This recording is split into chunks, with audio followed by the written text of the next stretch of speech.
La musica che abbiamo scelto è musica accogliente per lo spirito del carnevale, pensando sempre che noi siamo un luogo di cultura, ma la cultura deve essere, non va mai vista con troppa soggezione, altrimenti poi dopo, come dire, rischiamo di ritrovarci con gli stati d'animo delle scuole quando dovevamo essere interrogati. La cultura è la cosa più vicina alla nostra vita, è la nostra vita di tutti i giorni. Al via la programmazione carnescialesca del Gran Teatro La Fenice, che per questa occasione propone due titoli di rara esecuzione del catalogo mozartiano, Il sogno di Scipione e Il Re Pastore. Entrambi i pezzi sono due pezzi del giovane Mozart, addirittura il sogno di Scipione del giovanissimo perché aveva 15 anni, qui ne aveva 18, ma comunque parliamo sempre di un giovane talento che in questa musica ci fa sentire tutta la la vitalità rispetto a questo mondo del teatro musicale che lui stava esplorando. Poi sarà la volta di Rossini. Domenica prossima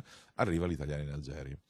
Italiano in Algeri di Rossini, Gioachino Rossini, compositore legatissimo a Venezia, che a Venezia ha iniziato e finito la sua carriera italiana, la vede con l'Italiano in Algeri proprio del 1813, quando aveva 21 anni, vede proprio facciamo una produzione nuova di quest'opera che Rossini aveva scritto per un teatro veneziano nel 1813. Quest'anno non ci sarà il ballo della cavalchina, ma Abbiamo due serate su Italiani in Algeri che continuano dopo lo spettacolo con un cocktail alle Sale Apolline. Le Sale Apolline che sono sempre state un luogo di musica, in passato anche di intrattenimento,